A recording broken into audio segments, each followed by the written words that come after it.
This is the High School Crossfire. Welcome back. Thank you, Pan. The questions that I'm going to ask are close-ended questions, and I need a yes or a no. A great nation is built on dead bodies, yes or no? A great nation is built on dead bodies, yes or no? Let's be clear. That's a good question. Did your first speaker say that 1 Uganda shillings is equal to 0.00 Tunisian dinar? Yes. And if so, is the economy of Tunisia equal to that of Uganda? No.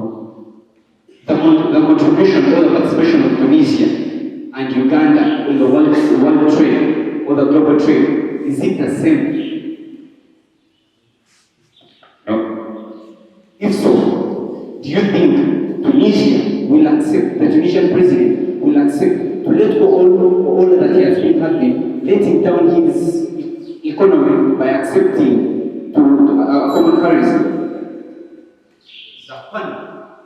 Pano, I asked him, a great nation is built on dead bodies.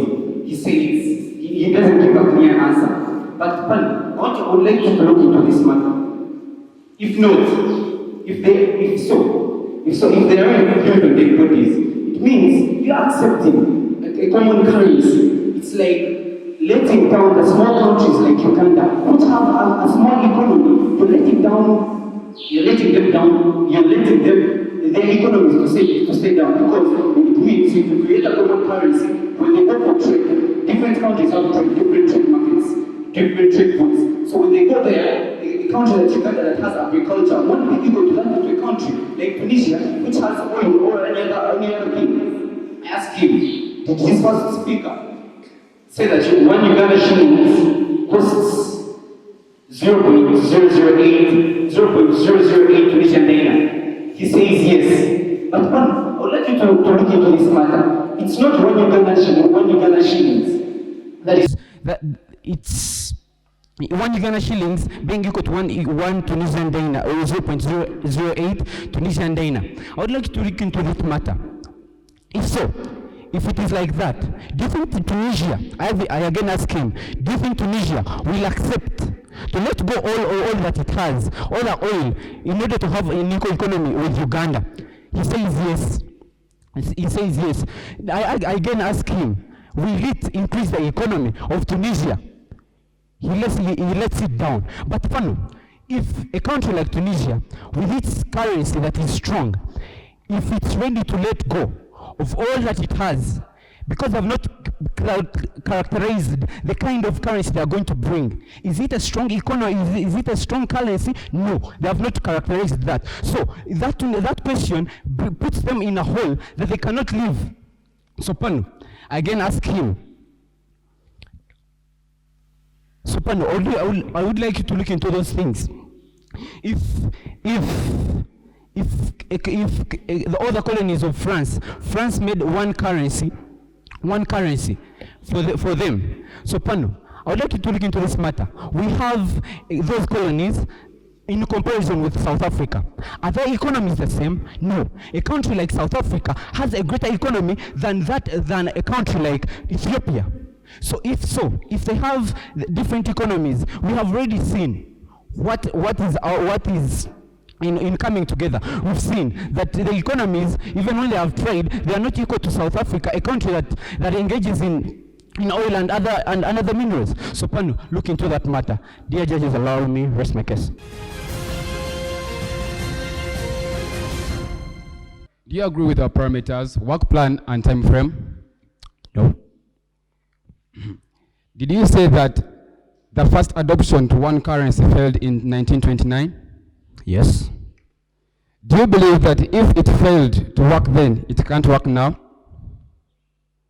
Yes. Do you agree that diverse currencies are affecting global trade in Africa? No. Do you believe that the first, second, and third class countries should remain as they are?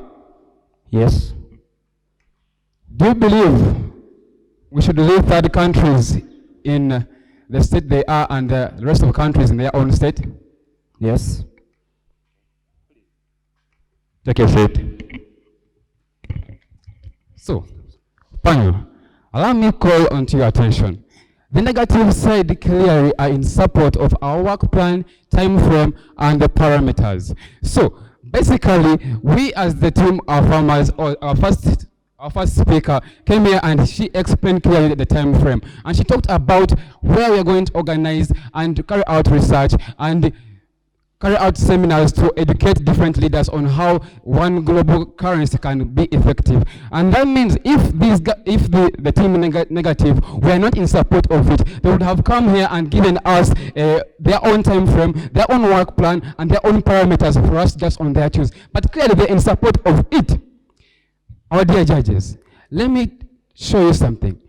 The first negator talked about 1929, and the gentleman here accepted that that's what they talked about. But the second negator came here and told us it was 1921. There is a contradiction showing that these negative gentlemen and gentle lady, they are not sure of what they are debating about.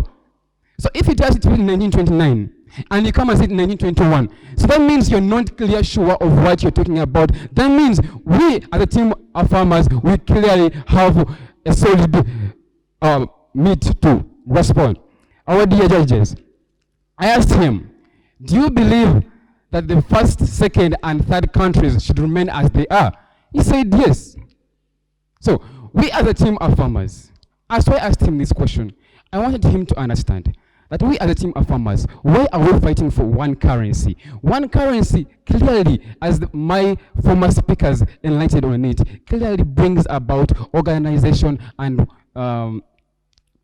how can I put it, this organization, and it can bring our trade very well. And that means those lagging countries behind us, the third and second, also will be helped out to develop, because we are fighting Africa. We're fighting for Africans. We are Africans, and our voices should fight for Africa. Not like to say that Somalia is not developed. We as Ugandans are developed, so let it stay as it is, as we also develop. No, that's not our case. Our dear judges, they clearly don't understand why they are here today. So I asked them another question, do you agree that the diverse currencies are affecting global trade? They said no. They said no.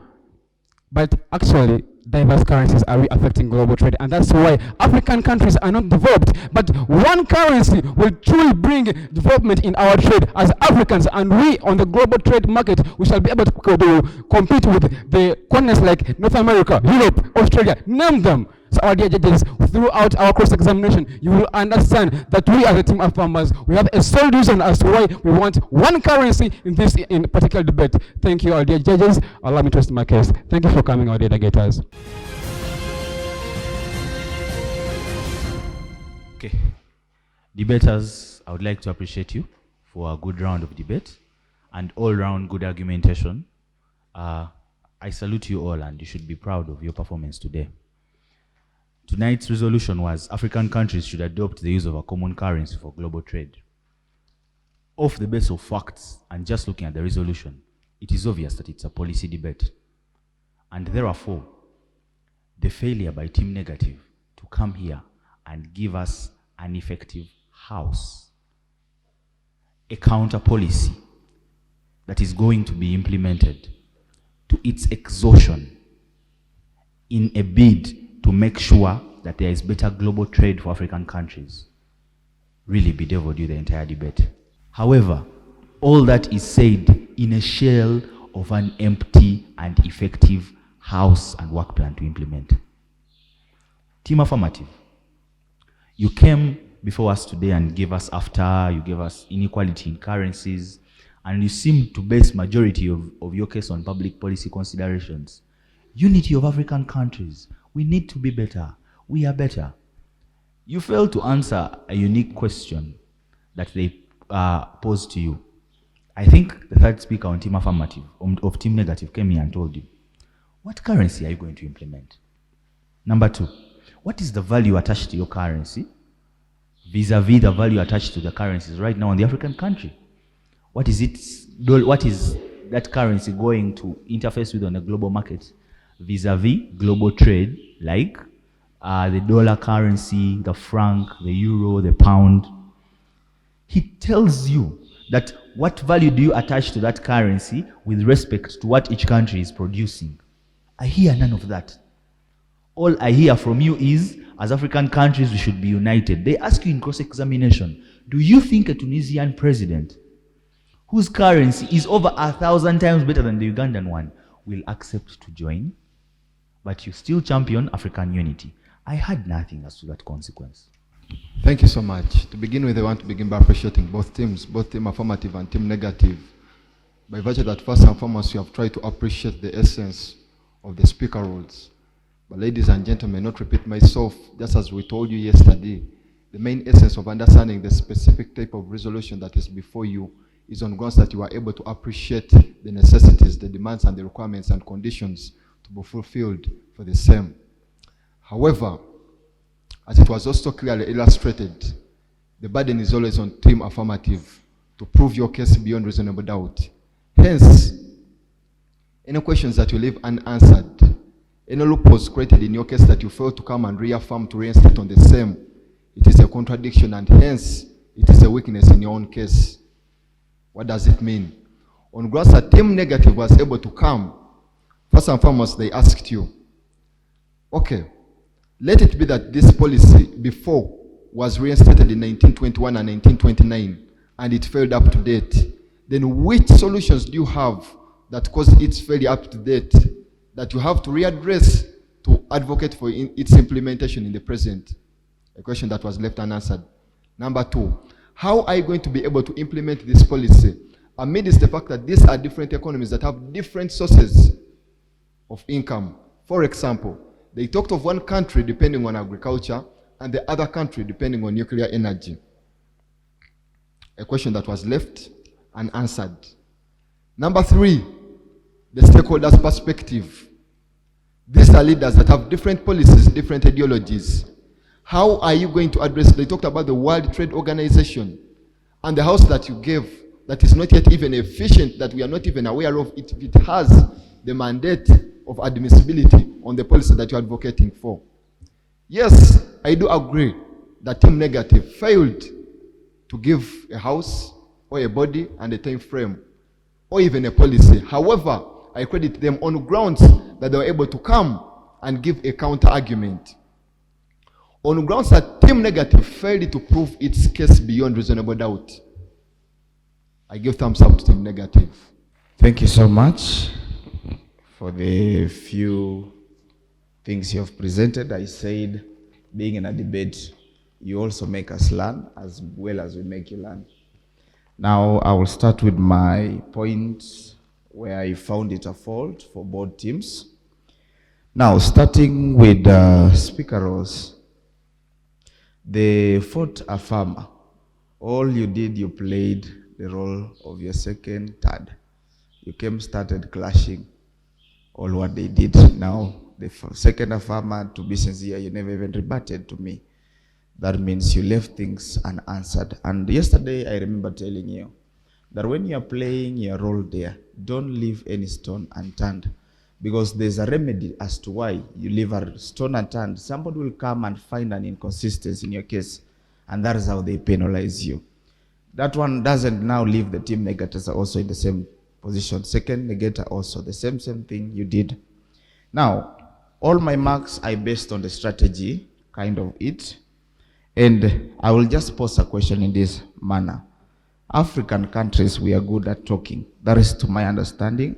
We are good at implementing issues, coming up with strategies, but at the end of the day, the goal is we cannot fulfill it.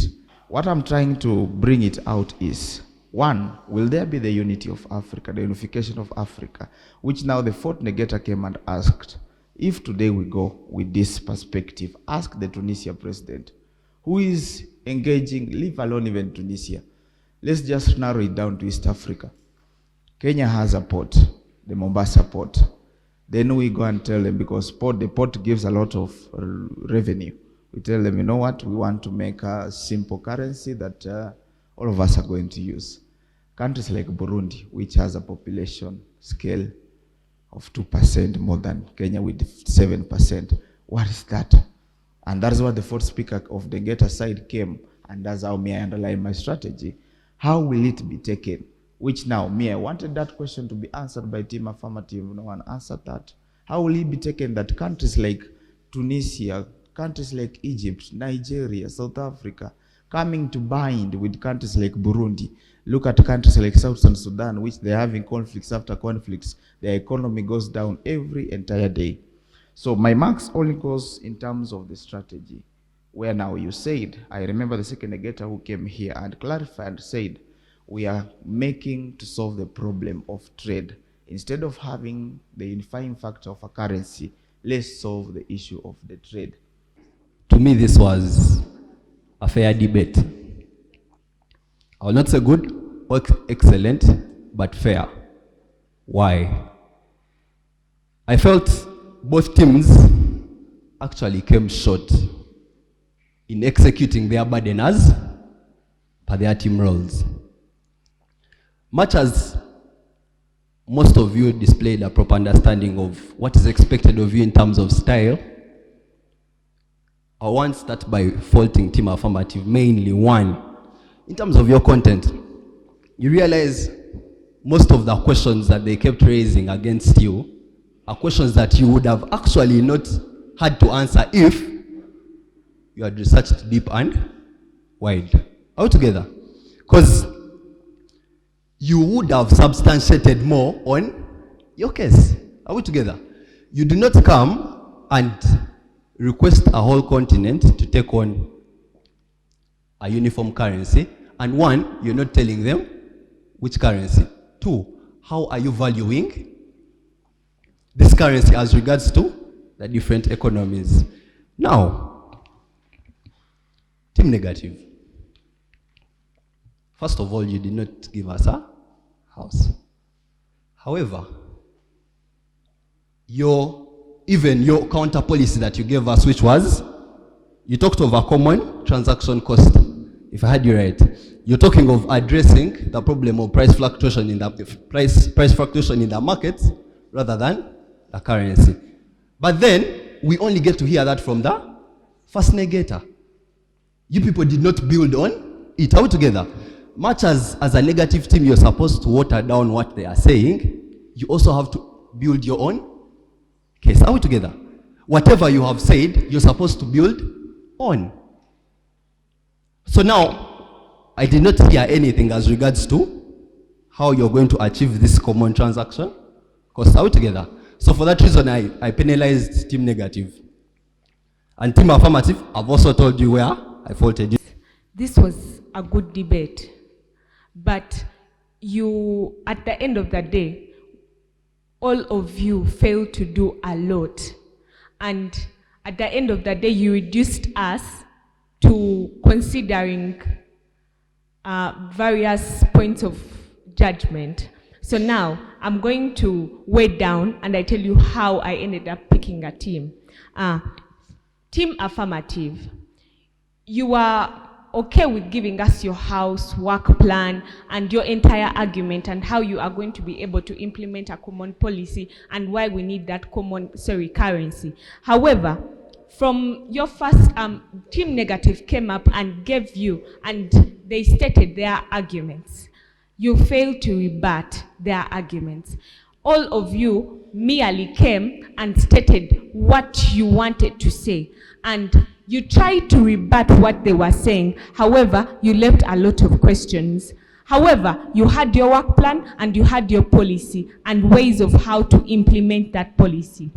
It is only the fourth speaker that was able to point out that actually Team Affirmative, Team Negative does not have a house and does not have a work plan. And even their counter policy that Team Negative was able to bring about was only pointed out by a few words. By who? By the first speaker, and the rest of the speakers never expounded on it.